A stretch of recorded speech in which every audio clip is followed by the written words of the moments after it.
لیکن بیچ دیا تو قیمت صدقہ کرنی پڑے گی۔ جانور کے 7 حرام اجزاء، جانور کی جو 7 حرام چیزیں ہوتی ہیں ان میں ایک غدود بھی ہے۔ یہ غدود کیا چیز ہوتی ہے وضاحت کر دیں۔ نور الامین حقانی، جانور کے جو چند اعضاء حرام ہیں وہ اس لیے حرام ہے کہ قرآن نے خبیث چیزوں کو حرام قرار دیا ہے، جگہ جگہ قرآن میں آتا ہے۔ تو کچھ جگہ تو ایسی ہیں جانور کی جہاں ہر وقت گندگی کا وہ یوں سمجھیں کہ مقر ہیں، جیسے خصیتین ہیں یا شرمگاہ ہے، یہ سب ہر وقت گندگی سے آلودہ رہتے ہیں، تو یہ بھی سلیم الطبع انسان کو یہ چیزیں کھاتے ہوئے گھن آتی ہے۔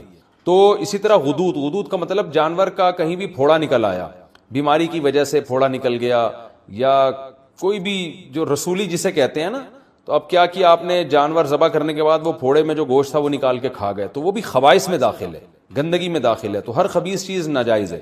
تو اس لیے فقہ حنفی میں اس کو بھی ناجائز قرار دیا گیا قرآن کی اس آیت کی وجہ سے۔ تو پھوڑے ووڑے نکل آتے ہیں نا جانوروں کے، رسولی نکل آتی ہے، تو وہ جو غدود ہوتے ہیں جو یعنی گوشت سڑ جاتا ہے وہاں پہ ایک طرح کا، وہ بیماری کی وجہ سے ہوتا ہے وہ، تو اس لیے جانور جب ذبح کریں تو اس کی جو پھوڑا پھنسی کوئی ہو تو اس جگہ کو کاٹ کے پھینک دیں، آپ وہ استعمال نہ کریں۔ حرام مغز کھانے کا حکم کیا؟ حرام مغز مکروہ ہے جبکہ اس کا شمار 7 ممنوع اجزاء میں نہیں ہوتا۔ فائز صاحب جدہ سے، حرام مغز بیچارے کا نام حرام پڑ گیا ہے، وہ ہے حرام نہیں۔ یہ جو ریڑھ کی ہڈی کے اندر ہوتا ہے یہ پیچھے کی طرف، تو یہ حرام نہیں ہوتا، اس کا نام پتہ نہیں کیوں لوگوں نے حرام مغز رکھ دیا ہے بہرحال یہ حلال۔ تو اور حرام مغز کھانے والوں کو، جو حرام مغز کو حرام کہتے ہیں، جب آپ ان کو سمجھاؤ کہ یہ حرام نہیں ہے تو وہ مغز کھانے لگتے ہیں، یعنی ہمارا مغز کھانے لگتے ہیں۔ تو ہم کہتے ہیں یار یہ ایک حلال مغز کو حرام کہنے کا نتیجہ ہے جس کی وجہ سے تم ہمارا حلال مغز کھا رہے ہو۔ تو بہرحال یہ حرام نہیں ہے، جائز ہے بالکل، اور اس کا نام بہتر ہے تبدیل کر دیں، کچھ اور رکھ دیں اس کا نام۔ اوجڑی کھانا حلال ہے یا مکروہ؟ بکرے کی اوجڑی کا کیا حکم ہے؟ سلمان علی، جائز ہے اگر اس کو اچھی طرح سے صاف کر دیا جائے، اس کی پرت اوپر سے اتار دی جاتی ہے اور صفائی اچھی طرح سے ہو تو اوجڑی کھانا بالکل جائز ہے، اور بلکہ صحت کے لیے، پیٹ کے لیے سنا ہے مفید بھی بہت ہے۔ کپورے کھانے کا شرعی حکم، کپورے کھانا کیسا ہے؟ اگر کوئی کھا لے تو کیا حکم ہے؟ محمد ابراہیم سلیم، جائز نہیں ہے فقہ حنفی میں، اور اس کی دلیل بڑی مضبوط ہے۔ ایک تو صحابہ سے یا نبی صلی اللہ علیہ وسلم سے کہیں بھی ثابت نہیں ہے کہ جانور میں یہ چیزیں آپ نے کھائی ہوں کبھی، اور دوسری بات یہ کہ وہ نجاست کا محل ہے۔ اوجڑی میں بھی نجاست جمع ہوتی ہے لیکن اس کے اوپر ایک پرت ہوتی ہے اور وہ نجاست سرایت نہیں کرتی، جبکہ جو خصیتین ہیں ان میں تو نجاست اچھی طرح سرایت کر جاتی ہے، یہ متولد بھی ہوتی ہے یہیں سے، بنتی بھی یہیں سے نجاست، اس لیے اس کا کھانا جائز نہیں ہے۔ باقی کسی کا اختلاف ہو، امام شافعی کے فقہ کو کوئی فالو کرتا ہے تو وہ بھی مجتہد تھے، ان کی رائے میں جائز ہے، تو پھر ایسے اختلافی مسائل میں ایک دوسرے پہ شدت نہیں کرنی چاہیے۔ تو آپ احتیاط کریں، اگر کوئی کھا رہا ہے تو اس کا ہیڈک ہے، آپ اس کو الجھے نہیں آپ اس سے۔ تکبیرات تشریق کس پر واجب ہے؟ تکبیرات تشریق کس پر واجب ہے؟ اس کے پڑھنے کا کیا طریقہ ہے؟ نیز کتنے دن یہ پڑھی جاتی ہے؟ حسین وزیر، دیکھیں راجح قول کے مطابق تکبیرات تشریق گاؤں میں رہنے والوں پر بھی واجب، شہر میں رہنے والوں پر بھی واجب، اور مرد پر بھی، عورت پر بھی، ہر عاقل بالغ پر واجب ہے۔ مرد اونچی آواز سے پڑھیں گے اور خواتین آہستہ آواز سے پڑھیں گی، اور جماعت سے نماز پڑھیں یا انفرادی نماز پڑھیں، ہر صورت میں واجب ہے۔ تو تکبیرات تشریق کیا ہے؟ اللہ اکبر لا الہ الا اللہ واللہ اکبر وللہ الحمد، یہ ایک دفعہ پڑھی جائے گی تکبیر۔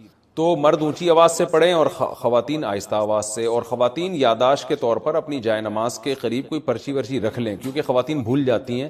مردوں میں تو یہ ہوتا ہے کسی ایک نے بھی اونچی آواز سے پڑھی سب کو یاد آ جاتا ہے، لیکن خواتین کے لیے چونکہ آہستہ آواز سے تو ان کو یاد دلانے والا کوئی نہیں ہوتا، تو گناہ ملتا ہے۔ یہ تکبیرات پڑھنا واجب ہیں۔ باقی یہ کہ کب سے واجب ہیں، تو 9 ذی الحجہ کی فجر، یعنی بقرعید سے ایک دن پہلے فجر کی نماز سے یہ شروع ہوں گی، اور پھر 13 ذی الحجہ یعنی بقرعید کے 3 دن اور اس کے علاوہ ایک اور دن، اس میں عصر کی جو نماز ہوگی وہ آخری تکبیر اس میں کہی جائے گی، مغرب میں نہیں کہی جائے گی۔ تو 13 ذی الحجہ کی عصر تک 9 ذی الحجہ کی فجر سے شروع کی جائے گی۔ تو یہ تکبیرات تشریق ہیں۔ تکبیرات تشریق صرف قربانی کرنے والوں کے لیے ہے۔ بقرعید کی تکبیریں کن لوگوں کو پڑھنی چاہیے؟ قربانی کرنے والوں کو یا ہر ایک کو؟ اور یہ تکبیرات کتنے دن تک پڑھنی چاہیے؟ حسین وزیر، یہ میں نے آپ کو اس سوال کا جواب اس سے پہلے والے سوال میں ڈیٹیل سے دے دیا ہے۔ جو قربانی کر رہے ہیں وہ بھی، جو نہیں کر رہے وہ بھی، سب پر لازم ہے۔ تنہا نماز پڑھنے والا تکبیرات تشریق پڑھے گا اگر 10، 11، 12 ذی الحجہ کو کسی نے فرض نماز امام کے ساتھ نہیں پڑھی لیکن وقت کے اندر ہی تنہا نماز ادا کر لی تو کیا وہ تکبیرات تشریق پڑھ سکتا ہے؟ شمیم الحسن انڈیا سے، جی اس پر بھی واجب ہے، پڑھے گا. اور یہ 10 11 12 نہیں، 9 10 11 12 13 ان دنوں میں واجب ہوتی ہے. ایام والی عورت کیا تکبیرات تشریق پڑھ سکتی ہے؟ کیا عید الاضحیٰ کے دنوں میں ایام والی عورت تکبیرات تشریق پڑھ سکتی ہے؟ ابو عمار سعودی عرب سے. دیکھیں تکبیرات تشریق یہ فرض نماز کے ساتھ خاص ہیں، فرض نماز کے فوراً بعد پڑھی جاتی ہے. تو جب ایام میں جو عورت ہے اس پہ نماز ہی نہیں ہے تو تکبیرات تشریق کہاں سے ہو گئی؟ تو ویسے وہ اللہ کا ذکر کرنے کے طور پہ تکبیرات تشریق پڑھتی رہے سارا دن، وہ تو بہت اچھی بات ہے، سارا دن ذکر کرے گی، ان دنوں میں ذکر کا ثواب بہت زیادہ ہے. تو عورت پہ صرف تلاوت اور نماز پہ پابندی ہوتی ہے ایام حیض میں، اس کے علاوہ تو ہر قسم کی عبادت عورت کر سکتی ہے. روزہ، نماز اور تلاوت نہیں کر سکتی، باقی درود شریف، استغفار، تکبیرات یہ ساری عبادتیں جائز ہیں اور بلکہ باعث ثواب ہے. تکبیرات تشریق پڑھنا بھول جائیں تو کب پڑھیں گے؟ اگر تکبیرات تشریق پڑھنا بھول گیا 1 گھنٹے بعد یاد آ جائے تو اس وقت کہنا صحیح ہے یا نہیں؟ سیف اللہ کوئٹہ سے. نہیں بھائی، یہ نماز کے فوراً بعد پڑھی جائے گی. اگر درمیان میں فاصلہ آ گیا، کوئی کام مشغول ہو گئے آپ، تو پھر یہ تکبیرات ختم. قضا نماز کے بعد تکبیرات تشریق پڑھنے کا حکم. عید کے دنوں میں قضا نماز کے بعد تکبیر تشریق پڑھنے کا کیا حکم ہے؟ نیز عید کے دنوں کی قضا نماز پڑھنے کے بعد تکبیرات تشریق پڑھنی چاہیے کہ نہیں پڑھنی چاہیے؟ نوید ملک سرگودا سے. اگر ایام تشریق میں ہی کوئی فرض نماز قضا ہوئی اور اس کو لوٹا بھی ایام تشریق میں ہی رہے ہیں تو اس قضا نماز کے بعد تو تکبیرات تشریق پڑھی جائے گی، اس کے علاوہ نہیں پڑھی جائے گی. کیا مطلب؟ تکبیرات تشریق سے پہلے نماز قضا ہوئی تھی اور آپ اس کو قضا کر رہے ہیں تکبیرات تشریق میں، تو یہاں بھی تکبیرات تشریق نہیں ہوں گی. نماز قضا ہوئی تکبیرات تشریق میں، لوٹا رہے ہیں تکبیرات تشریق گزرنے کے بعد، تو بھی تکبیر واجب نہیں ہے، بلکہ سنت ہی نہیں ہے، بلکہ اگر کوئی سنت سمجھ کے کرتا ہے تو بدعت ہے. اس سال تکبیرات تشریق میں آپ کی نماز قضا ہوئی، آپ اگلے سال ایام تشریق میں، اس سال ایام تشریق میں آپ کی نماز قضا ہوئی، آپ اگلے سال ایام تشریق میں نماز قضا لوٹا رہے ہیں تو بھی تکبیر کے لیے اپنا بچہ کسی ٹیچر کے حوالے کیا. اب ٹیچر کا ادب بھی آپ چاہتے ہیں اپنے بچے کو سکھانا، تو ماں باپ نے بچے سے یہ کہا اور ٹیچر سے بھی یہ کہا کہ اس سے خدمت لیتے رہا کریں، کبھی کبھار پانی منگوا لیا، یہ کام کروا لیا، دکان سے جو ہے وہ کوئی چیز منگوا دی، تاکہ اس میں استاذوں کی خدمت کا جذبہ برقرار رہے. تو ٹیچر اس نیت سے اس سے خدمت لے سکتا ہے تاکہ اس میں خدمت کا جذبہ برقرار رہے، اور یہ بھی جب لے سکتا ہے جب بچے کے والدین کی طرف سے ٹیچر کو اس کی پرمیشن بھی ہو، کیونکہ اصل متولی ماں باپ ہے، استاذ نہیں ہے. بہت مشکل ہے یار، کیسے سمجھائیں. تو لیکن آج کیا ہو رہا ہے، بعض اداروں میں بچوں سے محنت مشقت والے کام لیے جاتے ہیں، تو جائز نہیں ہے، ان سے خوب سمجھ لیں. اسی طرح ہنر سکھانے کے لیے بھی بچے سے خدمت لی جا سکتی ہے والدین کی پرمیشن سے. ماں باپ اپنے بچے کو میکینک بنانا چاہتے ہیں تو شو روم میں لے جا کے وہ جو ورک شاپ میں بٹھا دیا، تو وہاں جو بھی استاذ ہے اس سے کہا کہ بھئی اس سے پلگ پانا وغیرہ کھلواؤ تاکہ اس کو یہ کام آئے. تو ہنر سکھانے کی نیت سے بھی ٹیچر، استاذ وہ نابالغ بچے سے خدمت لے سکتا ہے، کس کی پرمیشن سے؟ ماں باپ کی. مگر اس میں بھی یہ ہے کہ یعنی زیادہ محنت مشقت والے کام اس صورت میں بھی جائز نہیں ہے جس سے وہ تنگ آنا شروع ہو جائے. سمجھتے ہو؟ یہاں ایک مدرسہ ہے، مجھے نہیں یاد پڑتا کہ میں کبھی کسی بچے سے میں نے پانی بھی منگوایا ہو، مجھے نہیں یاد پڑتا. تو یہ اصول ہے، خوب سمجھ لیں. تو اس سے پتہ چلتا ہے کہ نابالغ کے حقوق اسلام میں بالغوں سے زیادہ ہیں. ٹھیک ہے، تو اس کا قتل کرنا تو اور بڑا جرم ہوگا نا. تو ابراہیم علیہ السلام کو اللہ تعالی حکم دے رہے ہیں کہ آپ قتل کریں ایک جان کا، اور وہ جان بھی انسانی جان، اور انسانی جان بھی معصوم بے گناہ، اور معصوم بھی آپ کا رشتہ دار، اور رشتہ دار بھی وہ جو سب سے قریبی، اور نابالغ بھی جس کے حقوق بالغوں سے زیادہ ہیں. اور مزید ایک بات یہ کہ وہ بچہ جو آپ کو آپ کی قربانیوں کے صلے میں بطور گفٹ ملا تھا. نہیں آ رہی بات؟ ابراہیم علیہ السلام نے جب اللہ کے لیے قربانیاں دی ہیں نا، تو اس کے گفٹ میں اللہ نے کیا دیے؟ اسماعیل. تو یہ تو اور زیادہ عجیب سی، یہ تو یعنی illogical بات بھی ہو گئی کہ معاذ اللہ نقل کفر ایک بہت بڑا جرم بھی کروایا جا رہا ہے، قتل انسانی کا، اور illogical کام بھی کروایا جا رہا ہے، اس لیے کہ جو چیز بطور گفٹ کے دی جاتی ہے وہ کبھی واپس نہیں لی جاتی. وہ طبعی عمر کو پہنچنے کے بعد انتقال کر جائے تو وہ تو سب نہیں مرنا ہے، ابراہیم علیہ السلام کہہ سکتے تھے اللہ تو نے تو میری قربانیوں کے صلے میں مجھے یہ بیٹا دیا تھا، تو دیا کیوں تھا جب تو نے اس عمر میں لینا تھا اور میرے ہی ہاتھوں ذبح کروانا تھا اس کو؟ کوئی لاجک سمجھ میں آتی ہے؟ آپ لوگ کی سمجھ میں آ رہی ہے میرا خیال ہے، تو بول لو نہیں آتی سمجھ. کوئی آتی ہے سمجھ میں لاجک اس کی؟ بالکل اللاجیکل کام، بالکل اللاجیکل کام. لیکن ابراہیم علیہ السلام نے فوراً حکم کی تعمیل کے لیے تیار ہو. کیوں؟ اس لیے کہ اللہ جب کسی بات کا حکم دے دے تو وہ اللاجیکل بھی کیا بن جاتا ہے؟ بولو. یہ چیز آج لبرل لوگوں کی کھوپڑی شریف میں بیٹھ نہیں رہی. یہ ہر چیز میں پوچھتے ہیں کیوں، وائی، اس میں کیا ہے، کھڑے ہو کر پانی پینا کیوں، بیٹھ کے پیوں. میں وہ ان سے جب بھی کوئی پوچھے نا اسلام میں بیٹھ کر پانی پینا کیوں افضل ہے، کھڑے ہو کر بھی جائز ہے، افضل ہے بیٹھ کے پیو. اسے بولو کپڑے کیوں پہنے ہوئے، کیوں کا جواب دیکھو. جب بھی کوئی گمراہ آدمی کیوں کرے نا، سوال پوچھے، تو جواب دینے کے بجائے اس سے سوالات پوچھنا شروع کر دو کہ تیرے اوپر پہلے 10 سوال ہیں تو اس کا جواب دے. ہمیشہ ہر باطل کی عادت ہوتی ہے وہ آپ کو سوالات میں الجھائے. آپ اسی سے پوچھو کہ اور بہت سارے کیوں ایسے جن کا تمہارے باپ کے پاس بھی، اب تو باپ کا لفظ اب چلے گا، جس کا تمہارے باپ کے پاس بھی کوئی جواب نہیں ہے. یہ جو لبرل لوگ ہم سے پوچھتے ہیں تم لوگ لاکھوں جانور کاٹ دیتے ہو، معصوم جانور قربانی کے دنوں میں، ظلم ہے جانوروں پر، تو بجائے ان کے جواب دینے کے آپ ان سے پوچھا کرو تم ایک مرغی بھی کیوں کاٹتے ہو؟ جو میکڈونلڈ میں اتنی لاکھوں مرغیاں کٹ کے برگر میں آتی ہیں، یہ کس بیس پر کاٹ رہے ہو؟ کیونکہ انسان اتفاق سے جب وجود میں آیا ہے، یہ جانور بھی اتفاق سے وجود میں آئے ہیں، تو اتفاق سے وجود میں آئی ہوئی چیزوں میں کسی کو کسی پر برتری حاصل نہیں ہوتی. جتنا حق زندہ رہنے کا اس دنیا میں انسان کا ہے، اتنا ہی حق مرغیوں کا بھی ہے. آپ کہہ سکتے ہو کہ جانور بھی تو ایک دوسرے کو کھاتے ہیں، تو وہ تو جانور ہے نا، وہ تو گدھے ہیں ان کو تو سینس نہیں ہے. آپ کو تو کھوپڑی دی اللہ نے، اللہ کو نہیں مانتے، چلو فطرت نے دی آپ کو کھوپڑی، اور آپ کے پاس کھانے کی دنیا میں اور کم چیزیں. دال کھاؤ، ماش کی دال میں اتنا پروٹین ہے، گوشت کی ضرورت کافی حد تک پوری کر دیتی ہے ماش کی دال. ہندو کھاتے ہیں نا دالیں، کھا کھا کے تو 99 سال زندہ رہتے ہیں.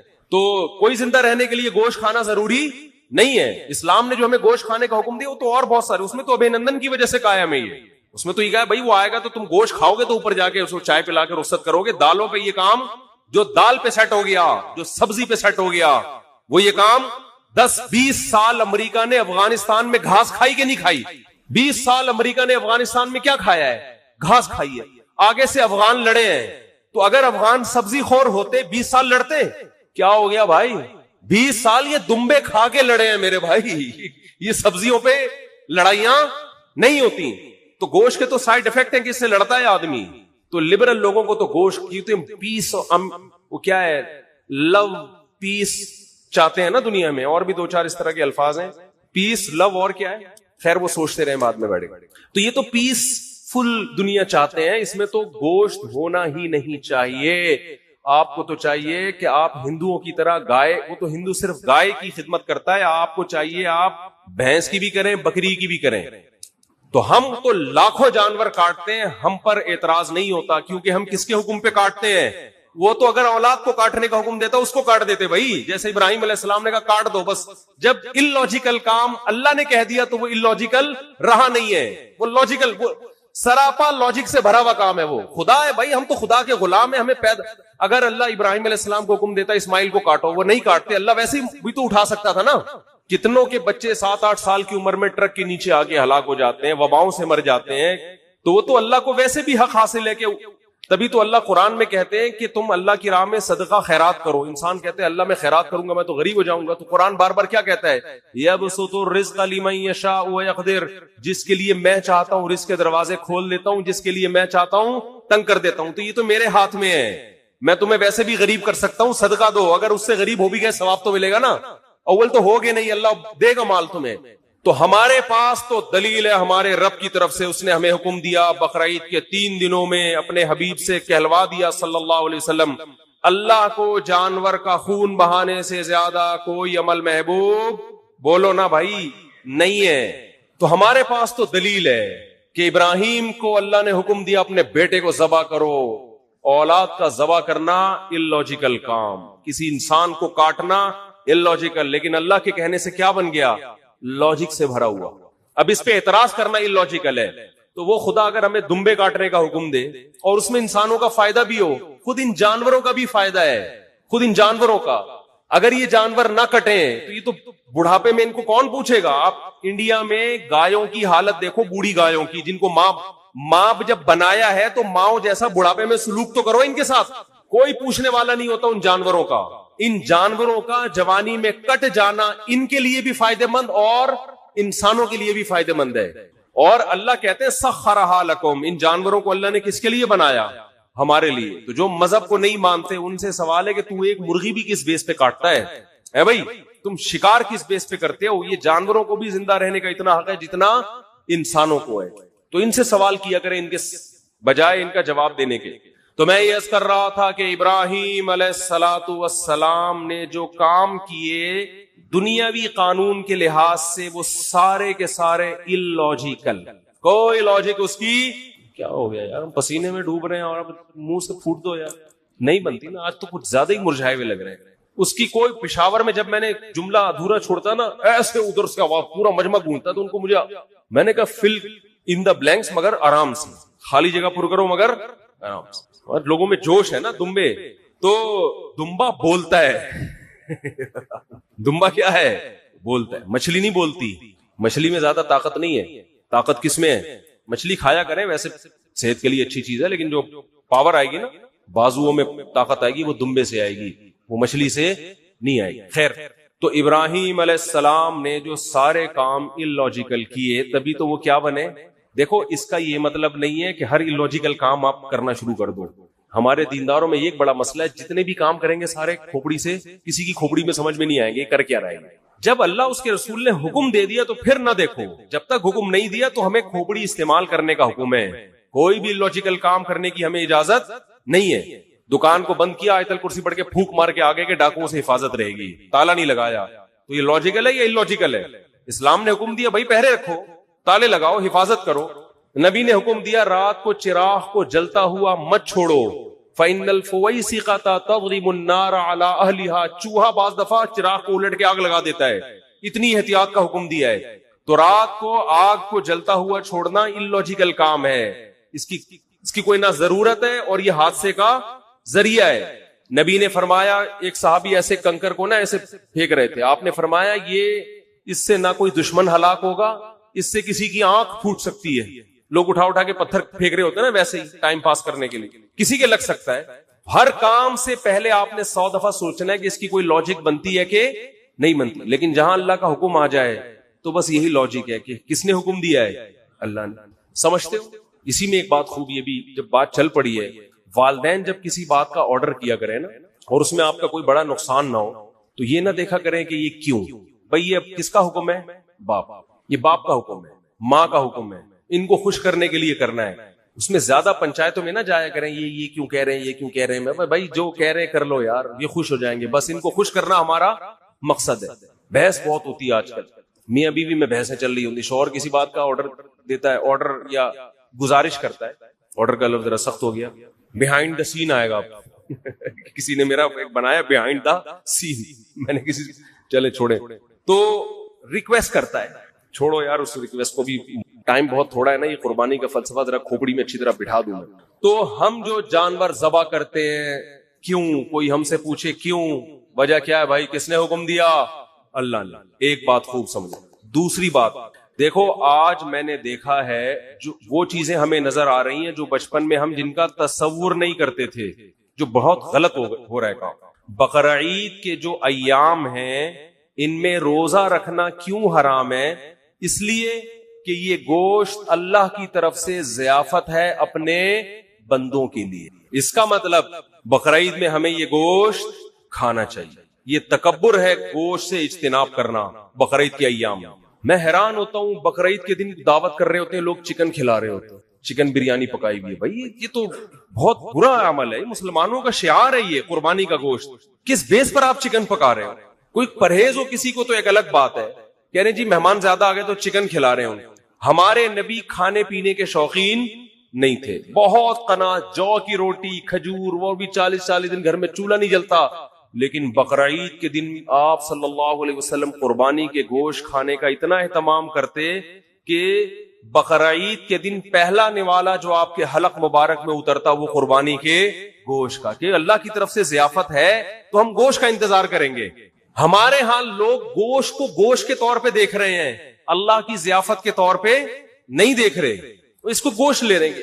ایک صاحب ہیں ڈیفنس میں، انہوں نے قربانی کی، ساری قربانی صدقہ کر دیتے ہیں، اپنے گھر میں کرتے ہی نہیں قربانی. میں نے کہا کیوں؟ کہہ رہے یار ہم تو پورے سال گوشت کھاتے ہیں تو اس لیے میں گھر میں قربانی نہیں کرتا، سارا ادھر ادھر بس گھر میں ہمارا دکان سے ہی آ رہا ہے. یہ بہت بری حرکت ہے بھائی. آپ کو اللہ اس لیے تھوڑی قربانی کروا رہے کہ پورے سال آپ جو بیچارے دال کھاتے ہیں تو وہ گوشت کھا لیں، اس لیے تھوڑی کروا رہے اللہ قربانی.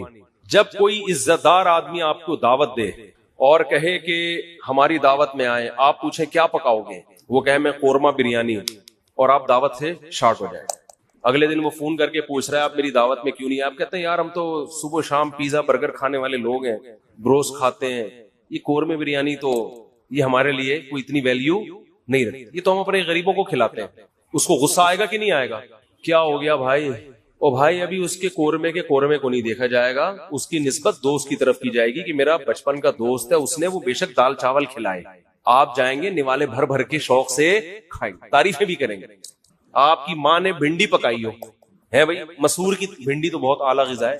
مسور کی دال جو اللہ دشمنوں کو بدعا، جب کیونکہ بہت خشک ہوتی ہے مسور کی دال بہت خشک ہوتی ہے، مسور کی دال پکائی آپ کی والدہ نے، لیکن دال چاول مسور کی دال بہت اچھی ہوتی ہے. میں یہ وضاحتی بیان اس لیے کرنا پڑتا ہے کہ پھر لوگ دال چاول دعوت کرتے ہیں نا تو کچھ اور چیز لے آتے ہیں سامنے. تو آپ کی والدہ نے محبت سے مسور کی دال پکائی تو آپ محبت کے اظہار میں لقمے بھر بھر کے کھاؤ گے کہ نہیں کھاؤ گے؟ تو یہ تکبر ہے کہ ڈیفنس میں رہنے والا آدمی کہہ رہا ہے یار ہم تو پورے سال گوشت کھاتے ہیں، ہمیں کیا ضرورت ہے؟ وہ بھائی شوق سے کھاؤ، تواضع کے ساتھ کھاؤ. یار ہم تو اللہ کے رزق کے محتاج ہیں، اللہ تیرا فضل ہے کہ تو ہمیں کھلا رہا ہے. حقیقت ہے اللہ نہ کھلائے تو ہم تو بھوکے مر جائیں. تو اس میں شوق سے نبی صلی اللہ علیہ وسلم نے، روایت میں آتا ہے 100 اونٹ نہر کیے، 60 اپنے ہاتھوں سے، باقی حضرت علی سے. ہر گوشت ہر جانور میں سے تھوڑا سا آپ نے نوالا لیا ہے اس میں سے. تو اس لیے اس میں تکبر بھی ٹھیک نہیں ہے کہ ہمیں کیا ضرورت ہے، ساری قربانیاں ادھر کر دی. بھائی کچھ نہ کچھ گوشت رکھو. اور کنجوسی بھی ٹھیک نہیں. بعض لوگ اللہ کی ضیافت کو جو قبول کرتے ہیں تو اگلے سال بقرعید تک وہ ضیافت ہی چلتی رہتی ہے ان کی. محرم کے حلیم کس سے پکڑے ہیں ہے بھائی؟ اتنی بھی کنجوسی ٹھیک نہیں. وہ ایک چٹکلا ہے نا اس پہ، ایک آدمی کو خواب آیا، بقرعید کے 6 مہینے بعد خواب آیا کہ اس کا بکرا جنت میں ٹہل رہا ہے، ایک ٹانگ نہیں ہے، ایک ران نہیں ہے. اس نے پوچھا فرشتوں سے یہ کون ہے بھائی؟ اس نے کہا یہ تمہارا بکرا جو تم نے ذبح کیا تھا جنت میں. ان کا ٹانگ کہا، کہہ رہا وہ ابھی تک فریزر میں پڑی ہوئی ہے وہ ابھی تک تمہارے، وہ جب پہنچے گی تو لگا دیں گے یہاں. سمجھ رہے؟ تو اتنی کنجوسی بھی ٹھیک نہیں. کھاؤ بھی اور کھلاؤ، رج کے کھاؤ تو رج کے کھلاؤ، لیکن رج کے کھانے میں اتنا ضرور ہے کہ گوشت اسی کو سوٹ کرتا ہے جو اس کو یوٹیلائز بھی کرے. تھوڑا سا ورزش ہو، محنت ہو تو پھر تو گوشت کھائے انسان. زیادہ محنت کا کام نہیں ہے تو پھر اللہ کی ضیافت اتنی قبول کریں جتنی افورڈ کر سکتے ہیں. میرے بیان سن سن کے چربیاں کھا کھا کے پتہ چلا آغا خان میں پڑے ہوئے ہیں، لیکن کھائیں ضرور. اور ایک اہم بات یہ بھی کہ جو غریب آدمی ہے جسے پورا سال گوشت کھانے کو نہیں ملتا، وہ اگر قربانی کرتا ہے تو فقہا کہتے ہیں اس کے لیے اسٹور کرنا یہ صدقہ کرنے سے زیادہ بہتر ہے. سمجھتے ہو ایسے غریب بھی ہیں جو بیچارے پورے سال گوشت نہیں ملتا، ان کے بچے ہیں، فیملی ہے، تو اس کے لیے اسٹور کرنا یہ صدقہ کرنے سے زیادہ بہتر ہے، کیونکہ اپنے بچوں کا حق دوسرے کے بچوں سے پہلے. تو بعض غریب بھی سخاوت دکھاتے ہیں، ان کے بچے بلک رہے ہوتے ہیں، ابا اتنے عرصے کے بعد بکرا دیکھنے کو ملا ہے، اتنا گوشت دیکھنے کو ملا ہے، امیدیں تھی کباب کوفتے بنا بنا کے پھوڑتے، ابا نے سخاوت میں آ کر سارا خالو کو دے دیا، ماموں کو دے دیا. تو فقہا نے مسئلہ بیان کیا ہے کہ بھائی اگر کوئی آدمی غریب ہے، اس کے خاندان بڑا ہے، تو پورا گوشت اسٹور کر لے. بچوں کا حق پہلے، بچوں کو پہلے فوکس کر، بیوی بچوں کو اپنے. سمجھتے ہو کہ نہیں سمجھتے تو وہ پھر اس پہ آپ طنز نہ کریں کہ 6 مہینے بعد حلیم کیوں پکڑا ہے. بھائی اس کا مسئلہ ہے، وہ اللہ نے اس کو، تو بچوں کو پہلے کھلائے باقی بعد میں. تو یہ جو قربانی کے 3 حصے کیے جاتے ہیں یہ فرض واجب نہیں ہے، یہ مالدار کے لیے ایک مستحب حکم ہے کہ آپ مالدار ہیں تو آپ تو پورے سال کھاتے رہتے ہیں، ایک حصہ آپ کھا لیں، آپ اللہ کی طرف سے ضیافت ہے، ایک حصہ رشتہ داروں میں بانٹ دیں. اگر رشتہ دار مالدار ہیں تو پھر ان کو بھی بانٹنے کی ضرورت نہیں ہے. 1/3 آپ کیا کر دیں غریبوں کے لیے. قرآن کہہ رہے فَكُلُوا مِنْهَا وَأَطْعِمُوا الْقَانِعَ وَالْمُعْتَرَّ، قناعت والے کو بھی اور جو دیکھنے سے مسکین لگ رہا ہو، یعنی اتنا مسکین ہو کہ اس کی غربت کے آثار اس کے چہرے پہ ظاہر ہو جائیں، صحت سے پتہ چل رہا ہے کہ بیچارے کو گوشت کھانے کو نہیں ملا، تو غریبوں کو بھی کھلاؤ، خود بھی کھاؤ. تو جو غریب ہے وہ سارا کھا لے، جو مالدار ہے وہ ایک تہائی صدقہ کر دے. اور بھی کچھ مسائل ہیں جو انشاءاللہ جمعے کے بیان کے بعد میں قربانی کے حوالے سے بتاؤں گا. بہت اہم مسائل ہیں جن کی لوگ رعایت نہیں کرتے. آج مائک کا سیٹ اپ صحیح نہیں ہے تھوڑا سا، تو مجھے چیخنا زیادہ پڑ رہا ہے. تو نماز کے بعد انشاءاللہ ہمارے عید الاضحیٰ کی نماز 6:30 پر ہوگی، اور ہمارے 6:30 کا مطلب 6:30 ہی ہوتا ہے، سمجھتے ہو؟ اس سے پہلے بیان نہیں ہوتا تاکہ نماز ایک دم ٹائم پہ کھڑی ہو جائے.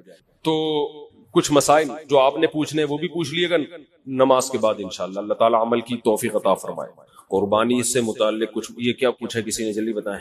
کچھ موٹے موٹے مسائل بتا دوں جو بہت زیادہ پوچھے جاتے ہیں. دیکھیں، قربانی کے جانور میں 7 آدمی اگر شریک ہیں تو 7 کے پیسے برابر ہونا ضروری نہیں ہے. بعض دفعہ گھر کا کوئی فرد بچڑا لے کر آتا ہے، چھوٹے بھائی کا حصہ بھی ڈال دیا، درمیانے والے کا بھی ڈال دیا، ایک ہمشیرہ کا حصہ ڈال دیا. اس میں کسی نے پورے پیسے دیے، کسی نے آدھے دیے، کسی نے کوئی بیٹھ کے پیڑے کھانے والے بھی گھر میں ہوتے ہیں، وہ فری پھوکڑ میں حصہ اس کے نام ہو گیا. تو سب جائز ہے. یہ ضروری ہے کہ جس کا حصہ ہے اس سے ایک دفعہ پرمیشن لے لیں، کیونکہ قربانی عبادت ہے، عبادت میں نیت ضروری ہے. جب اس کو اطلاع ہی نہیں ہے تو اس کی طرف سے حصہ پھر ہوگا نہیں. اطلاع دیں گے، بتا دیں گے تو بس یہ اس کا مطلب وہ راضی ہے. اس پہ منع کرنا ہوتا تو منہ سے کہہ دیتا کہ نہیں میرا حصہ نہ ڈالو. تو اتنا کافی ہے. سب کی طرف سے برابر پیسے شامل ہونا ضروری نہیں ہے. اور جو 7 حصے آپ ڈالیں گے سارے عاقل بالغ ہونے چاہیے. ٹھیک ہے. مرحومین کی طرف سے بھی قربانی جائز ہے. مرحومین کی طرف سے جو قربانی ہوتی ہے وہ ہوتی آپ کی طرف سے ہی ہے، لیکن اس کا ثواب مرحوم کو ملتا ہے.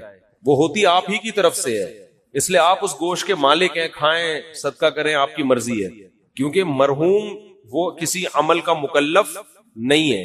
اس کا تو بیچارے کا عمل کا دروازہ بند ہوا تبھی تو مرحوم ہوا نا. وہ اگر وہ ابھی قربانی کر سکتا ہوتا تو مرحوم کیوں ہوتا پھر وہ. اور ہم بھی تھوڑے دنوں میں ہم سب نے مرحوم ہونا ہے کچھ وقت کے بعد جا کے. تو جو مرحوم کی طرف سے قربانی ہوتی ہے وہ ہوتی آپ ہی کی طرف سے. ثواب کس کو ملتا ہے؟ مرحوم کو. تو یہ بھی جائز ہے. نبی کی طرف سے بھی جائز ہے، زندوں کی طرف سے بھی جائز ہے، مردوں کی طرف سے بھی جائز ہے. نبی صلی اللہ علیہ وسلم نے کیا ہے اپنی طرف سے، پوری امت کی طرف سے 2 مینڈے ذبح کیا آپ نے. تو یہ اصال ثواب کا ثبوت بھی یہیں سے ملتا ہے. تو اس لیے جائز ہے قربانی. جس کی طرف سے چاہیں کریں، جتنی چاہیں کریں، اپنی حیثیت کو، اپنی اوقات کو دیکھتے ہوئے، اپنی چادر کو دیکھتے ہوئے. اتنا نہ کریں کہ کل لوگوں سے بھیک مانگنی پڑے. دوسری بات، قرضہ لے کے قربانی کرنا بھی جائز ہے. سمجھتے ہیں؟ قرضہ لے کے بھی قربانی کی جا سکتی ہے، بشرطے کہ قرضہ اتارنے کی طاقت ہو. ایسا نہ ہو وسیم بھائی سے پیسے لے کے ان کو چوڑے میں ڈال دیا، وہ بیچارہ مصیبت میں آ گیا، اب اس کے ادا کرنے کے پیسے ہیں نہیں، وہ آپ کے گھر کے باہر گھنٹی کے ہاتھ رکھ کے کھڑا رہتا ہے اور آپ نے اس کو ٹینشن میں دے دیا. تو وہ ایسی ٹینشن کسی کو دینا جائز نہیں ہے. بعض دفعہ یہ ہوتا ہے کہ آپ کے پاس ابھی نہیں ہے پیسے، کل آ جائیں گے، پرسوں آ جائیں گے، آپ کسی سے ادھار پکڑ لیتے ہیں، یار میرے پرسوں پیسے آ جائیں گے، یا 1 ہفتے بعد مجھے مل جائیں گے، یا مہینے بعد مجھے تنخواہ ملے گی، میں تمہیں دے دوں گا، اور یقین بھی ہو دینے کا. تو بعض دفعہ آدمی کر لیتا ہے، کیونکہ قربانی کا موقع تو 3 دن کے بعد نکل گئی نا. قربانی 3 دن کے بعد تو نہیں ہوتی قربانی. تو یہ مسئلہ ہے. تو ایک اہم مسئلہ تو یہ ہو گیا، قرضہ لے کے بھی کر سکتے ہیں، اور کسی کا حصہ، کسی کے پیسے کم ہوں، کسی کے زیادہ ہوں، یہ بھی کر سکتے ہیں. ایک اہم مسئلہ یہ بھی ہے قربانی میں کہ گائے کے جب 7 حصے ہوں گے تقسیم کے وقت، تو 7 حصوں کو تول کے تقسیم کرنا ضروری ہے. کیونکہ سود گوشت جو ہے یہ سودی اموال میں سے ہے. جب بھی ڈیوائیڈ کا عمل ہوتا ہے تو اصل میں یہ خرید و فروخت کا عمل ہوتا ہے. آپ اپنا حصہ اس کو بیچ رہے ہیں، اس کا حصہ اس سے خرید رہے ہیں. یہ دھونا پڑے گا. تو آپ اپنا حصہ کسی کو بیچتے ہیں، اس کا حصہ اس سے خریدتے ہیں. تو یہ تقسیم کا عمل جو ہے نا اصل میں یہ خرید و فروخت کا عمل ہوتا ہے. گوشت کو گوشت کے بدلے میں خریدا اور بیچا جا رہا ہے. تو شریعت میں جب بھی گوشت کو گوشت کے بدلے میں بیچا جائے گا تو برابر سرابر ضروری ہے. جیسے کھجور آپ نے بیچی اور اس کے بدلے میں دوسری کھجور لی، تو 1 کلو کھجور کے بدلے میں 1 کلو کھجور لے سکتے ہیں. ایک دانہ بھی اوپر چلا گیا تو حدیث میں آتا ہے یہ خالص سود ہے، عین الربا. اس کو کیا کہا گیا ہے؟ خالص سود. کھجور تو ایک مثال ہے. ہر تول کے بکنے والی چیز حدیث سے پتہ چلتا ہے. کھجور چونکہ تول کی بکتی ہے نا، اس زمانے میں کیل کے ذریعے بکتی تھی، آج تول کے بکتی ہے. تو کوئی بھی کیل والی چیز جو لیٹر جیسے پیمانہ ہوتا ہے یا تول والی چیز، ان تمام میں سودی احکام جاری ہوتے ہیں. تو گوشت کو جب گوشت کے بدلے میں بیچا جائے گا تو برابری ضروری ہے. تو جب قربانی کے ساتھ حصے کریں تو اندازے سے نہ کریں بلکہ تول کے کریں. اور اس میں احتیاط مزید یہ کر لیں کہ ہر حصے میں کلیجی ملا دیں تھوڑی سی. سودی احکام میں یہ بھی ہوتا ہے کہ اگر اس کے مخالف جنس ملا دی جائے تو پھر کمی بیشی جائز ہے. جیسے آپ 1 کلو کھجور بیچ رہے ہو اور ادھر سے لے رہے ہو 1.5 کلو کھجور، تو یہ آدھا کلو کیا ہو جائے گی؟ حرام ہو جائے گی نا. لیکن اگر اس 1 کلو کھجور میں آپ کچھ اور ملا دیں، 2-4 سیب ملا دیں اس میں، آپ ادھر سے 1 کلو کھجور ہے اور 2 سیب ہو گئے، ادھر سے 1.5 کلو کھجور، تو یہ پھر سود نہیں ہوگا، یہ جائز ہوگا. اس لیے کہ وہ جو آدھا کلو کھجور ہے وہ ادھر سیب کے مقابلے میں ہو جائے گی. سمجھ میں آ رہی ہے بات؟ تو یہ بالکل جائز ہیلا ہے. تو قربانی کے گوشت میں اگر آپ نے تقسیم کی ٹینشن سے بچنا ہے تو 7 حصے کر کے ہر گوشت میں تھوڑی سی کلیجی ملا دیں. ہر کلیجی میں تھوڑا سا گوشت ملائیں، ہر گوشت میں تھوڑی سی کلیجی. جب شروع میں کلیجی کے 7 حصے کریں، کلیجی پھیپڑے اور جو کچھ بھی ہوتا ہے، تو اس میں 1-2 بوٹی گوشت کی ملا دیں. تو اس میں اگر کمی بیشی ہو گئی تو وہ جائز ہے. اور گوشت کے جب 60 ڈھیریاں بنائیں تو اس میں 2 بوٹیاں 3 بوٹیاں کس کی ملاتے ہیں ہر ڈھیری میں؟ کلیجی کی. تو یہ سود سے بچنے کا ایک ہیلا ہے، تدبیر ہے. آج کل چونکہ فنٹر مارکیٹ میں بہت ہیں کلپ بنانے والے جن کو مسائل کی الف بے بھی نہیں پتا اور بیٹھ کے پھینکتے بہت ہیں. تو ہو سکتا ہے میرے اس کلپ پہ کہیں کہ کان ادھر سے پکڑو ادھر سے پکڑو، کیا ہے؟ برابر ہے. تو یہ سود میں ڈالنے کے لیے انہوں نے ہیلا نکالا ہوا ہے. تو جو کوئی ایسا کلپ بنائے گا اس کی باتوں میں نہ آئے. ہیلوں کی 2 قسمیں، ایک ہیلا ہوتا ہے حلال حرام کو، ایک ہیلا ہوتا ہے حرام میں مبتلا ہونے کا ذریعہ، اور ایک ہوتا ہے حرام سے بچنے کا ہیلا. جو ہیلا حرام سے بچا لے آپ کو وہ جائز کیا، وہ مستحب ہے. تو یہ سود سے بچانے کا ہیلا ہے، سود میں ڈالنے کا ہیلا نہیں ہے. سمجھتے ہو بات کو؟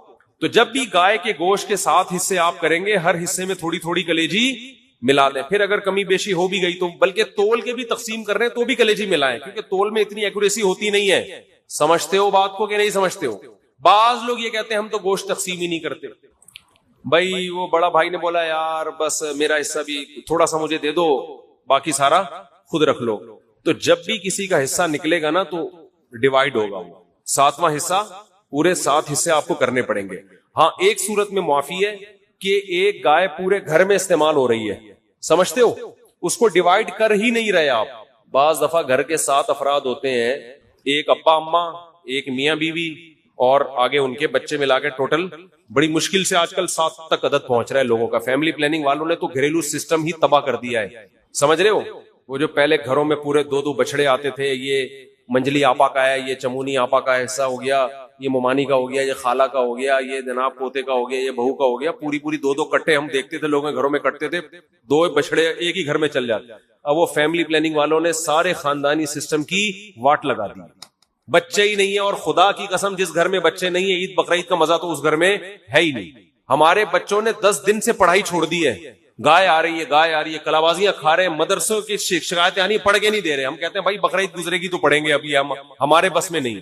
وہ گایوں کے پیچھے بھاگ رہے ہیں. تو بچوں کو انٹرٹینمنٹ ہے بچوں کے لیے یار، انجوائے کرنے تو ان کو، کیا ان میں پڑھائی کا اتنا بوجھ ڈالا. شکایتیں آ رہی ہیں پڑھ نہیں رہے، ٹلے مار رہے ہیں، چھوڑے. ہم کہہ رہے ہیں یار رات کو سوتے ہی کم بخت 2 بجے ہیں، کیونکہ ادھر پوری گائیں آ کے اتری ہوئی ہیں، دمیں ہلا رہی ہیں، ان کی انجوائے کر رہے ہیں نا.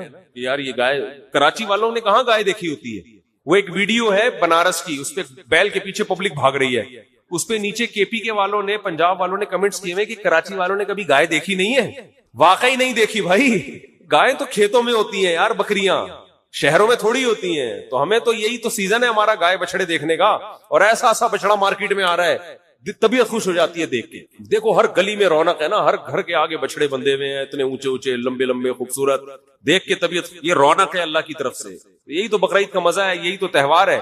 دیکھو اسلام کے علاوہ جتنے تہوار ہیں نا آرٹیفیشل ہے، مصنوعی خوشی ہے، اوریجنل نہیں ہے. ہندو جو ہولی مناتا ہے کس بات کی ہولی ہے، کیا ہے، کہہ رہے پتہ نہیں کس بات کی خوشی ہے، مجھے خود بھی ابھی تک پتا نہیں ہے. بس خوشی مناؤ، انجوائے کرنے کی کوشش کرو. عیسائی کرسمس مناتے ہیں 25 دسمبر کو، کس بات کی خوشی؟ عیسیٰ علیہ السلام پیدا ہوئے تھے. تو آج تھوڑی پیدا ہوئے ہیں، وہ تو پیدا ہوئے ان کو 2100 سال گزر چکے ہیں بھائی. یہ جو سالگرہ کی خوشی ہے مصنوعی خوشی ہے. پیدا تو اس وقت ہوا تھا نا جب بچہ پیدا ہوا تھا، اس وقت انسان خوش ہوتا ہے. اب 1 سال کے بعد کیا کروں میں، ہو گیا تو آج کا دن پیدا ہوا. تو آج کا دن یہ 2021 ہے آج، اور پیدا ہوا تھا 90 میں پیدا ہوا تھا یہ. تو یہ خوشی ہوتی نہیں ہے, خام خواہ کی منائی جاتی ہے. اور شادی پہ بھی لوگ 1 سال کے بعد کیک کاٹ رہے ہوتے ہیں, حالانکہ مجھے پتا ہے اس دن تو ان کو افسوس ہوتا ہے. ایک سردار جی بیٹھے ہوئے فلم دیکھ رہے ہیں اور رو رہے ہیں, روئے جا رہے ہیں. کسی نے کہا کوئی رونے کا سین ہوگا, سردار جی سے پوچھا کون سی فلم دیکھ رہے ہو؟ کہہ رہے اپنی شادی کی ویڈیو دیکھ رہا ہوں بھائی, میں شادی کی ویڈیو دیکھ رہا ہوں. تو اسلام کی جو 2 عیدیں ہیں نا, وہ حقیقت میں کیا ہیں؟ خوشی کے دن. پہلی عید کیا ہے؟ رمضان کے روزے ختم. کتنا عجیب لطف محسوس ہوتا ہے یار, کھانے پینے کی کیا مل گئی؟ چھٹی.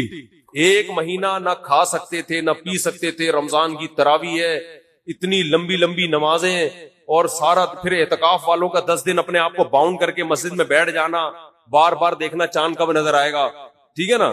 اور 1 مہینے ناشتہ بھی گیا, نسوار بھی گئی, پان بھی گیا, گٹکا بھی گیا, سگریٹ بھی گئی, اور صبح کا ناشتہ بھی گول, دوپہر کا لنچ بھی گول, شام کی چائے بھی گول, سارا اسکیجول آؤٹ ہو جاتا ہے. اور 1 مہینے بعد کیسا پتلا ہونا شروع ہو جاتا ہے, کمزور ہونا شروع ہوتا ہے. ایک دم چھٹی مل جاتی ہے, چاند نظر آ گیا, اور کل کیا ہے؟ کل روزہ نہیں ہے. نیچرل خوشی ہے, کھا رہے ہیں اس دن, اتنا اچھا لگتا ہے, کھانے میں مزہ آتا ہے. تو روحانی خوشی بھی ہوتی ہے, جسمانی بھی. روحانی یہ ہوتی ہے کہ خدا نے ہم سے بڑی عبادت کروا لی, ہمارے رب نے اتنی بڑی. عام دنوں میں 1 روزہ رکھنا کتنا مشکل کام ہے یار, کتنا مشکل کام ہے.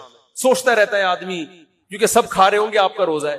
اللہ رمضان میں ہمت دے کے پورے مہینہ کنٹینیو روزے رکھواتا ہے, پورے مہینے تراویح پڑھوا لیتا ہے. مرے سے مرا آدمی بھی زیادہ کچھ نہ کچھ عبادت کر ہی لیتا ہے رمضان میں. تو یہ خوشی ہوتی ہے یار, ہم سے اللہ نے گن پوائنٹ پہ عبادت کروا لی ہے, چلو ہم نہیں بھی چاہتے تھے, کام کروا لیا. اس کی خوشی ہوتی ہے, روحانی خوشی ہے. اور ایک جسمانی خوشی کے کھانے پینے کی چھٹی. 1 مہینہ ڈائٹنگ کے بعد کسی مریض کو جب اجازت ملتی ہے نا, پھوڑ سکتے ہو, تو آپ دیکھو اس کی خوشی کا عالم کیا ہوگا. اور ہماری 1 مہینہ ڈائٹنگ عام ڈائٹنگ نہیں ہے. مریض کو تو بہت ساری چیزیں کھانے کی اجازت ہوتی ہے, 2-4 چیزیں ڈاکٹر رکوا دیتا ہے, اور ہمیں نہ پینے کی اجازت اور نہ کھانے کی اجازت. اور 1 مہینہ یہ اسکیجول چلتا ہے, روٹین چلتی ہے, اس کے بعد چھٹی ملتی ہے. تو مزہ نہیں آئے گا کیا؟ پھر بھی کسی کو مزہ نہ آئے تو پاگل آدمی. وہ کیا ہے؟ وہ پاگل ہے. دوسرا بقرعید میں, بقرعید کی بھی خوشی یہ اوریجنل خوشی ہے. کئی دنوں سے قربانی کی باتیں شروع, جانور لانا شروع, ان کی سیوا ہو رہی ہے, ان کو کھلا رہے ہیں. یہ نیچرل ہے. جس آدمی کو جانوروں سے محبت نہیں ہے وہ اپنی فطرت اور نیچر پہ نہیں ہے, وہ آرٹیفیشل مصنوعی زندگی میں ہے. سمجھتے ہو؟ یہ مصنوعی زندگی. آپ کو پتا ہے ماہر نفسیات کہتے ہیں کہ جانور پالنے والے لوگوں میں نفسیاتی بیماریوں میں مبتلا ہونے کا اندیشہ کم ہوتا ہے. سمجھتے ہو؟ اور کتے پالنا نہ شروع کر دو. کتے پالنا اسلام میں جائز نہیں ہے, حرام جانور ہے, اس میں روحانیت نہیں ہے. یہ جو حلال جانور ہے نا, جس میں اللہ نے برکت رکھی ہے, ان کے دودھ میں, ان کی قرآن کیا کہتا ہے, وَمِنْ أَصْوَافِهَا وَأَوْبَارِهَا وَأَشْعَارِهَا, ان کے اون میں, ان کے صوف میں, ان کے بالوں میں, ان کی کھالوں میں تمہارے فائدے ہیں, ان کے دودھ میں, ہر چیز ان کی استعمال ہوتی ہے. تو اس سے کیا ہے, حلال گوشت ملتا ہے انسان کو. ان جانوروں سے مانوس ہوتا ہے انسان. تو کتنے دنوں سے پالنا شروع کر دیتے ہیں. بچوں کی خوشیاں دیکھو, ناشتے پھر رہے ہیں گلیوں میں, کلابازیاں کھا رہے ہیں, ہماری گائے کب آ رہی ہے, ہمارا دمبا کب آ رہا ہے. اپنا دمبا نہیں ہوتا, دوسرے کے دمبے سے دل بہلانا شروع کر دیتے ہیں. اور پھر جب گائے جانور ذبح ہوتا ہے, کتنا گوشت کھانے کو ملتا ہے, یہ تازہ گوشت ہے.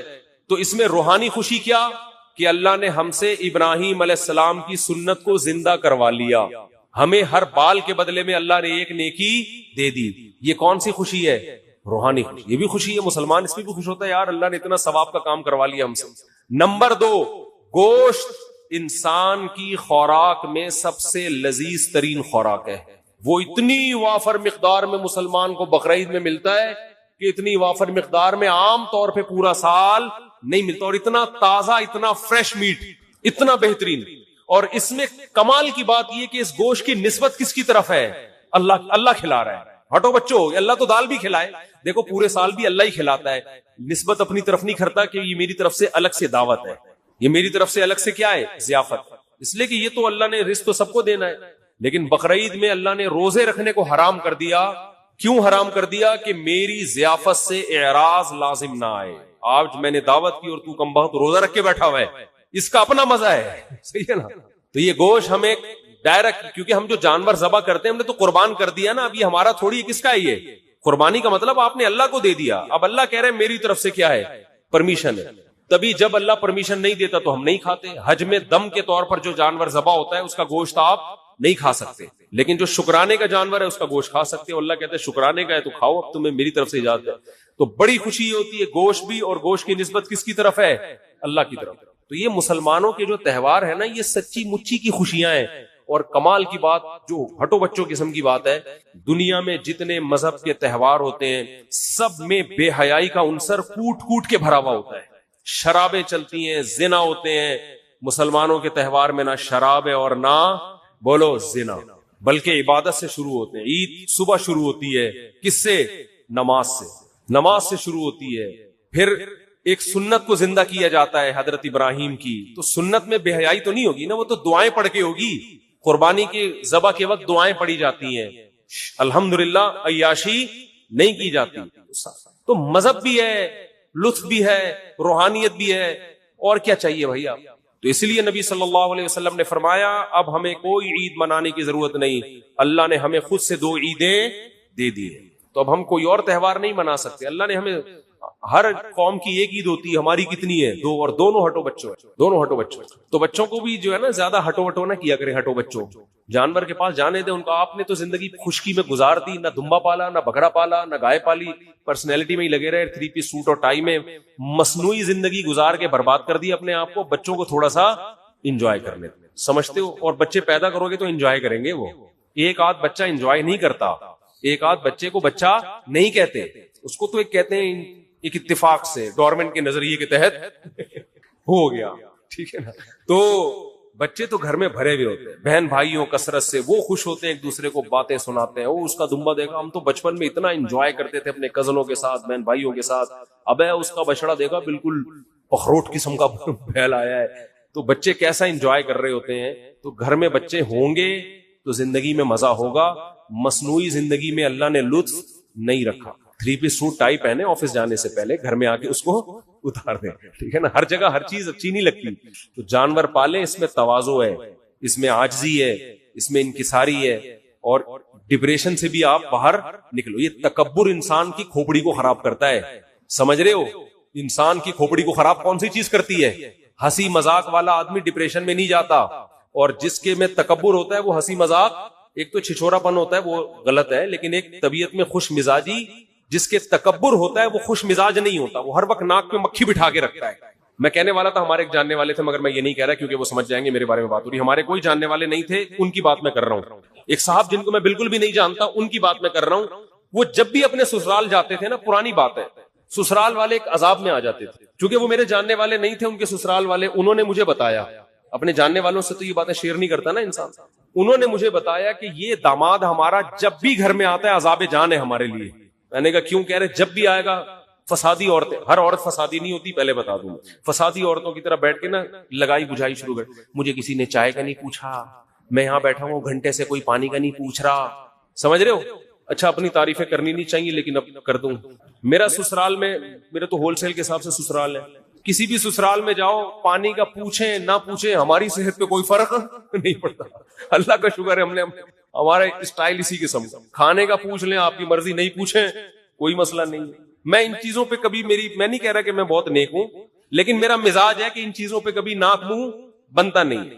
تو بیٹھ گئے پوچھ لو آپ کی مرضی، نہیں پوچھو تو بھی ٹھیک ہے، وہ بھوکے تھوڑی مریں گے، باہر جا کے کھا لیں گے. بھائی میں خود ہی پوچھ لیتا ہوں، کچھ پکا ہوا ہے تو لے آؤ بھائی، بھوک لگ رہی ہے. خود ہی پوچھ لے یار آدمی، اس میں کیا ہے. تو وہ جو ہمارے جاننے والے نہیں تھے وہ کیا کرتے تھے جب گھر میں جاتے تھے، یہ سمجھ رہے ہیں نا جاننے والے نہیں تھے کیوں کہہ رہا ہوں، وہ سمجھ نہ جائے، وہ بولیں گے تو میری باتیں ممبر پہ بیٹھ کے بتا رہے لوگوں.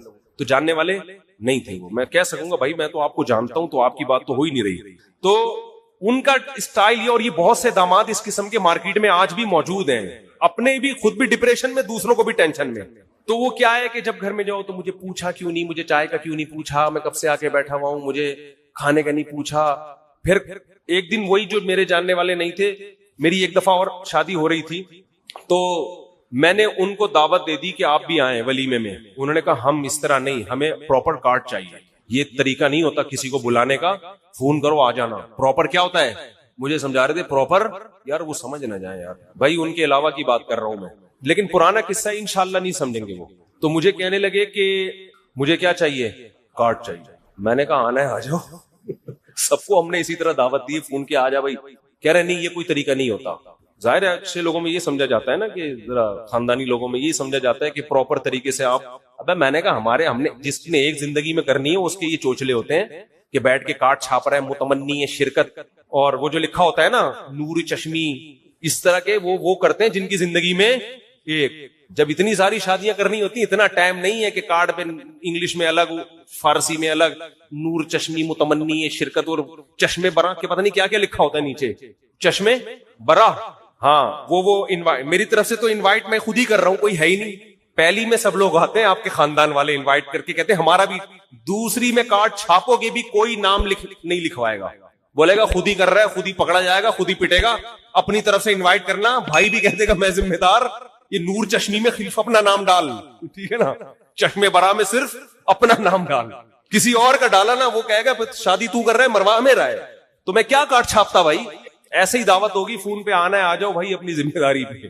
کچھ بھی پولیس بھی آ سکتی ہے عین ولیمے کے دوران، تو اس میں کون اتنا، ہمارے پاس اتنا ٹائم تھوڑی ہے ان فضول کاموں کے لیے یار، ہم تو نکاح کا پیغام بھیجا ہاں ہو گئی شادی کرو، نہیں ہے ٹائم، تو میں نے تو آپ کو تیسری شادی کا قصہ سنایا تھا کہ انہوں نے 6 مہینے کا ٹائم مانگا، میں نے کہا 6 مہینے میں میری کہیں نہیں ہوئی تو دوبارہ ٹرائی کروں گا ہو گئی تو میں کوئی 6 مہینے تک اپنے آپ کو باؤنڈ نہیں کر سکتا، اتنا ٹائم نہیں ہے، تو اب ہم ان کو کارڈ چھاپیں، ان کو انوائٹ کریں، شکر کرو بھائی مولوی صاحب تمہیں دعوت دے رہا ہے آ جاؤ یار، تو وہ کہنے لگے نہیں ہم اس طرح نہیں آتے، میں نے کہا بھائی میں نے آپ سے ریکویسٹ کی آ جائیں گے تو خوشی ہوگی، نہیں آئیں گے تو آپ کی مرضی، آپ پھر بھی گئے الحمدللہ، کھانا کوئی بھی نہیں چھوڑتا چاہے کتنا ہی غصے میں، تو اب بعض لوگ نا ناک پہ مکھی بٹھا کے رکھتے ہیں، گھر میں آئیں گے تو مجھے پوچھا کیوں نہیں، مجھے چائے کا نہیں پوچھا، مجھے کھانے، بیوی کو عذاب میں ڈالا ہوا ہے انہوں نے، یار نہ دوسرے کو ٹینشن دو نہ خود ٹینشن، بیسک حقوق پہ کمپرومائز مت کرو، گھر میں آتے ہیں بیوی کو تنگ کر کے رکھا ہوا ہے، مجھے بیگم نے پوچھا نہیں چائے کا، میں آ جاؤں مجھے پانی کا نہیں پوچھا، ابے جا کے خود پی لے، فریج سے نکال پی لے، کیا مر جائے گا کیا، وہ تیری وجہ سے آ کے گھر میں بیٹھ گئی بہت ہے بس،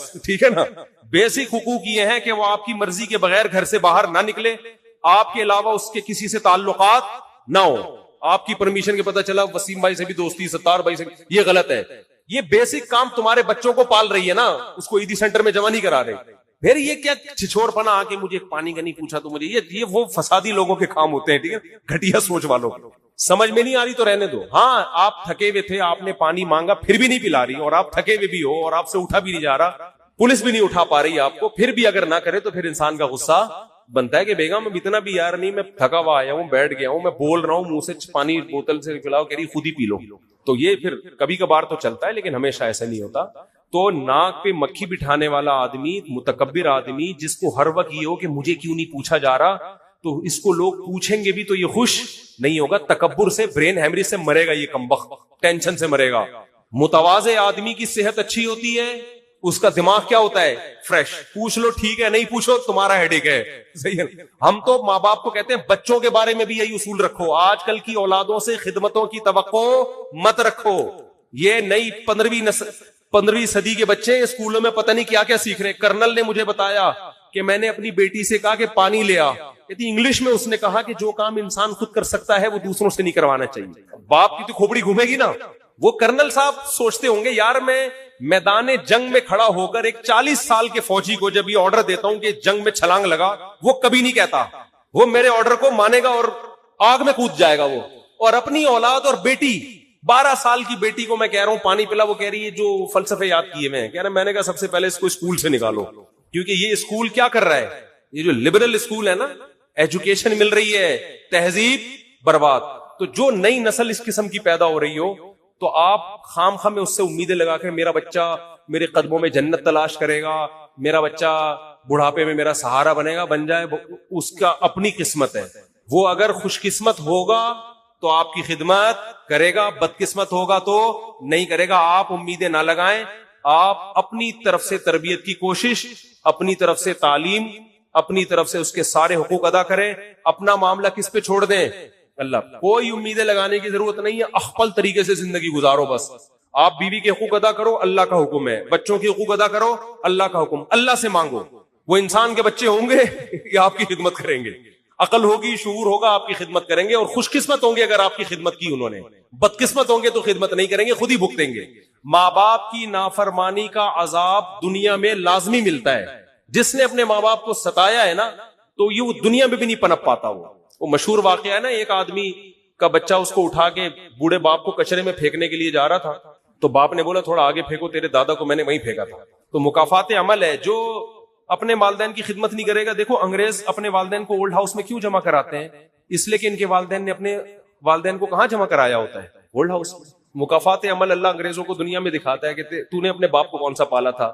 تو بلکہ میں نے تو یہاں تک ایک انگریز نے مجھے خود بتایا کہ ہمارے ہاں تو بوڑھے ماں باپ خود ہی کہہ دیتے ہیں بھائی ہمیں اولڈ ہاؤس میں جمع کرا دو، ہمیں پتا ہے یہ ہم تمہارے لیے ٹینشن بنے ہوئے، تم خوشی سے نہیں پال رہے. تو ماں باپ خود کہتے ہیں ہمیں جمع کرا دو، ہمیں پتا ہے تم خوشی سے خدمت نہیں کرو گے ہماری. ایک گورے نے مجھے خود بتایا. سمجھتے ہو؟ خود ہی کہہ رہے ہوتے ہیں بھائی ہمیں پتا ہے یار یہ ہم عذاب بن رہے ہیں تمہارے لیے. تو کسی سے زیادہ امیدیں مت لگاؤ، آج کل کوئی کسی کا نہیں ہے بھائی. اللہ سے اپنا معاملہ صحیح رکھو، خدمت کرو، حقوق ادا کرو، اللہ اللہ کرو، خوشی خوشی. بکریوں سے دل بہلاؤ، پتھروں سے کہو راز دل. وہ ندیم شاد ایک شاعر ہے انڈیا کا، بڑا خاندانی شعر کا ہے اس نے.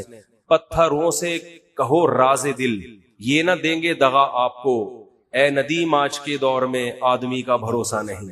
پتھروں سے پتھر جو ہے نا، اس سے اپنے غم کی باتیں شیئر کر لیا کرو، دکھ کی باتیں بیان کیا کرو. وہ آپ کی مدد نہیں کرے گا تو کم از کم دغا بھی نہیں دے گا، اپنے سینے میں محفوظ رکھے گا آپ کا غم. انسانوں سے اپنے دکھ شیئر کرو گے، خیر خواہ بنیں گے، لیکن آپ ہی کی جڑیں کاٹنا بولو شروع کر ہوتا ہے.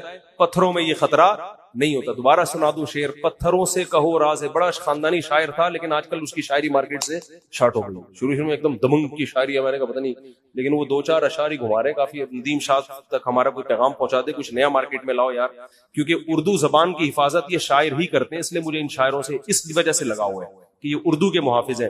تو پتھروں سے کہو راز دل، یہ نہ دیں گے دغا آپ کو، اے ندیم آج کے دور میں آدمی کا بھروسہ نہیں. ایک اور سنا دوں اسی خوشی میں. کل وہ شاید تجھے چھوڑ دے، ہاں کل وہ میری بھی آنگن میں تھی، جس پہ تجھ کو غرور آج ہے. سمجھ میں آ رہا ہے؟ جس پہ تو آج غرور کر رہے ہیں نا، کل وہ کہاں تھی؟ آخر میں بتاؤں گا کیا تھی، آپ پریشان نہ ہو، آپ کو پتہ نہیں کون سی چیز چلی گئی. کل وہ میرے بھی آنگن میں تھی، جس پہ تجھ کو غرور آج ہے، کل وہ شاید تجھے چھوڑ دے، اس خوشی کا بھروسہ نہیں. جس خوشی پہ تو آج اترا رہا ہے، شاعر کہہ رہے کل وہ میرے گھر میں بھی تھی، اور جیسے اس نے مجھے چھوڑا کل ہو سکتا ہے وہ تجھے چھوڑے. تو زیادہ فری ہونے کی ضرورت نہیں ہے، زیادہ اترانے کی ضرورت نہیں ہے. خوشی ملے اللہ کا شکر ادا کرو، اتراؤ مت. یہ خوشیاں بھی دائمی نہیں ہوتی، یہ غم بھی دائمی نہیں ہوتے. سمجھتے ہو کہ نہیں سمجھتے؟ تو میں خلاصہ یہ بیان کر رہا تھا کہ بقرعید میں تھوڑا تکبر بھی خاک میں ملتا ہے ہمارا. جب گایوں کو لے کے گھومتے ہیں، صحیح ہے نا، ان کی سیوا کرتے ہیں، بکریوں کو کھلاتے ہیں، بکروں کو کھلاتے ہیں، تو تھوڑی جو پرسنالٹی ہے نا یہ 3 پیس سوٹ ٹائی والی، یہ تھوڑی کیا ہو جاتی ہے. دیکھو اللہ تعالیٰ ہمیں انسان کا بچہ بنانے کے لیے حج کرواتے ہیں، اور حج میں ہوتا کیا ہے آپ دیکھو.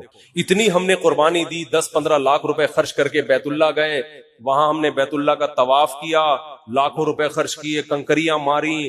40 دن کی ٹینشن کے بعد ہونا یہ چاہیے تھا کہ اللہ تعالیٰ ہمیں 3 پیس سوٹ پہنا کے واپس بھیجتے. اللہ کہتے ہیں جانے سے پہلے ٹنڈ کروا لو. ٹھیک ہے، جانے سے پہلے جب تک ٹنڈ نہیں ہوگی، یہ جو 2 چادریں باندھی ہوئی ہے نا، یہ کھولنے کی اجازت. یعنی ان چادروں سے بھی ٹینشن میں آتا ہے نا. 3 پیس سوٹ ٹائی پہننے والا وہ 2 چادروں میں گھوم رہا ہے، اس کی تو پرسنالٹی کی ایسی تیسی ہو گئی. کیا خیال ہے؟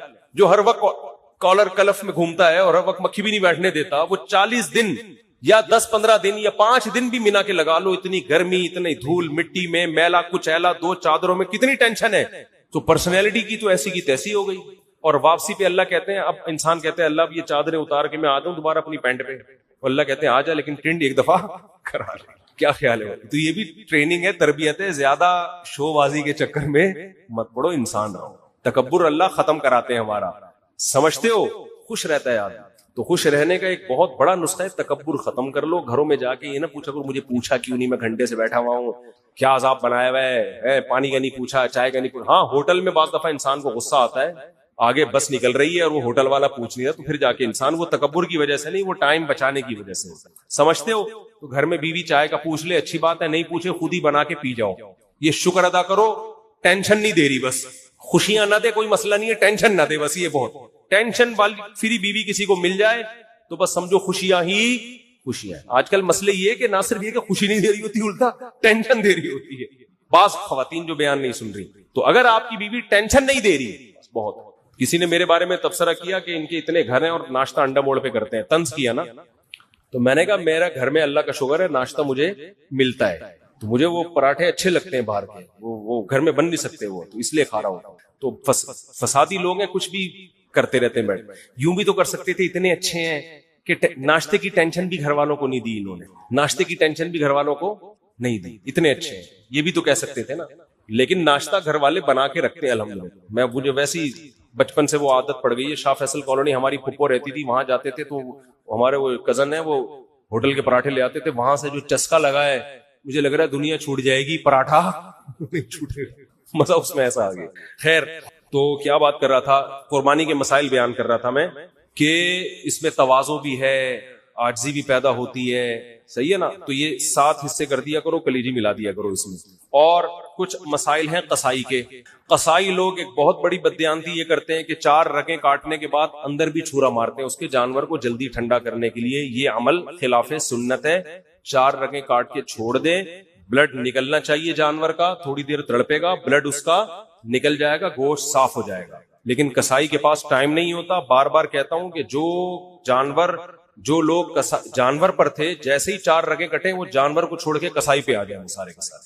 اس کو کنٹرول کرنے کی اب ضرورت ہے, وہ کنٹرول سے باہر ہوتا ہے. اس کو کھڑا کر دیں, بولے جب اس کو دھڑپنے دو, جب یہ مر جائے گا, حلال ہو جائے گا, اس کے بعد آپ کو کھال اتارنے کی اجازت ہو. سمجھتے ہو کہ نہیں سمجھتے؟ ایک اہم مسئلہ یہ بھی ہے کہ جانور جب ذبح ہو رہا ہوتا ہے, کٹ رہا ہوتا ہے, تو لوگ اس کو ایک انٹرٹینمنٹ کا سما بنایا ہوا ہوتا ہے. یہ بالکل غلط.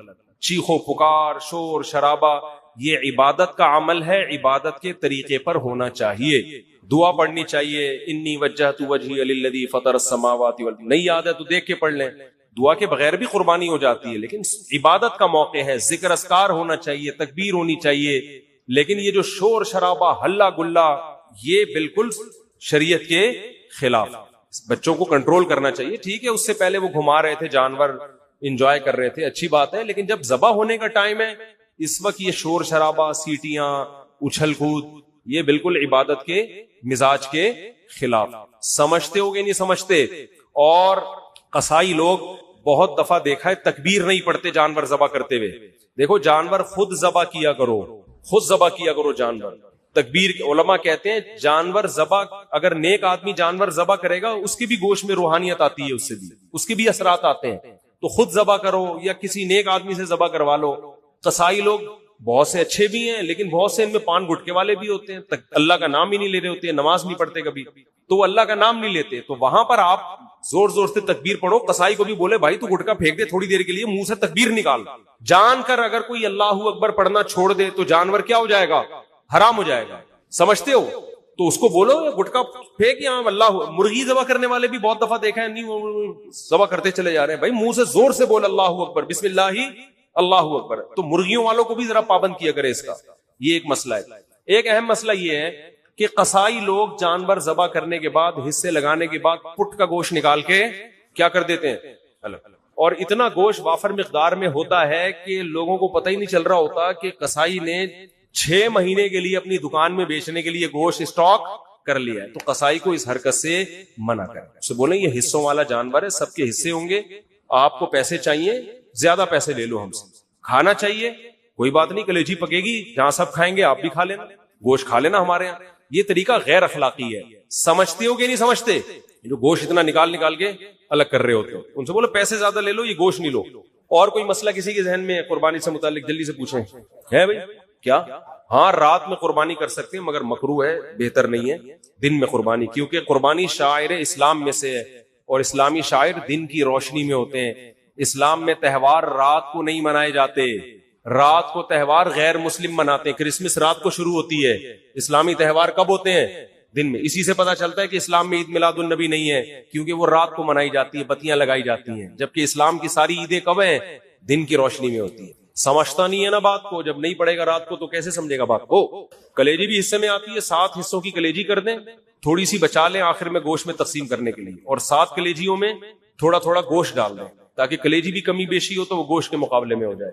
ارشاد, مرحومین کا, کئی مرحومین کا بھی ایک حصہ لے سکتے ہیں. نبی نے پوری امت کی طرف سے ایک حصہ کیا, تو ایک مرحوم کی طرف سے بھی کر سکتے ہیں. اب علماء کا اس میں اختلاف ہے کہ آپ نے اگر ایک حصے میں سارے مرحومین کی نیت کر لی تو وہ گوشت, وہ ثواب ڈیوائیڈ ہوگا یا نہیں ہوگا. بعض کہتے ہیں ڈیوائیڈ نہیں ہوگا, بلکہ سب کو پورا پورا ثواب ملے گا. وہ اس کی مثال آگ کی دیتے ہیں کہ ایک آگ ہے, آپ جتنے بھی اس سے چراغ روشن کرو اس آگ میں کمی نہیں ہوتی. لیکن بعض علماء اس کے قائل ہیں اور یہ بھی مضبوط قول ہے کہ وہ ڈیوائیڈ ہو جائے گا. سمجھتے ہو وہ کیا ہو جائے گا؟ ڈیوائیڈ ہو جائے گا. دو کی طرف سے کی تو آدھا آدھا ایک کو پہنچے گا, آدھا دوسرے کو. تو دونوں قول ہے. سمجھتا نہیں ہے نا بات. تو بہتر ہے کہ والدین میں سے ہر ایک کے لیے الگ, کسی کے والدین مرحوم ہے تو ایک ایک پورا حصہ دونوں کی طرف سے ڈالنا. ارشاد کچھ کہہ رہے تھے آپ؟ پوچھ لیں, پھر سارا دن فون بجتا رہتا ہے, پوچھتے رہتے ہیں. پائے کا کیا بتا رہا ہوں, پائے کا پائے پکانے کا طریقہ بتا رہا ہوں جی. ہاں, بعض غیر مسلم قصائی بن کے گھوم رہے ہوتے ہیں تو اس کا بھی خیال کریں. مسلمان ہونا چاہیے. ہندو کا ذبیحہ حلال نہیں ہے, اسی طرح مشرک کا ذبیحہ بھی حلال نہیں. کوئی اپنے آپ کو مسلمان کہتا ہے لیکن ختم نبوت کا منکر ہے, یا رسول اللہ صلی اللہ علیہ وسلم کو صاف لفظوں میں حاضر ناظر مشکل کشا کہتا ہے بغیر کسی تعویل کے, تو چاہے دیوبندی ہو, چاہے اہل حدیث ہو, چاہے بریلوی ہو, وہ تو مشرک ہے نا. نبی کو علی الاطلاق مختار کل مانتا ہے کہ اللہ نے سارے اختیارات نبی کو بھی دے دیے ہیں, تو یہ تو شرک ہے کھلا ہوا.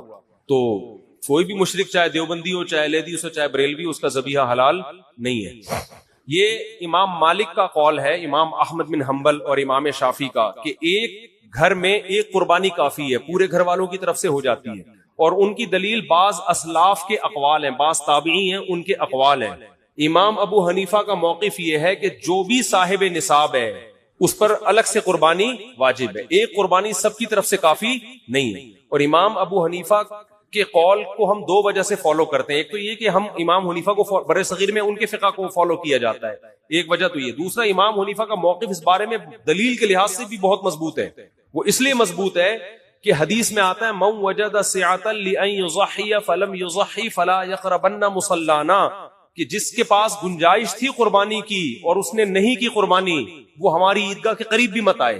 تو اس میں نبی نے مرد اور عورت کا فرق نہیں کیا, شوہر بیوی کا نہیں کیا, باپ بیٹے کا نہیں کیا, جس کے پاس بھی استطاعت ہے. سمجھتے ہو؟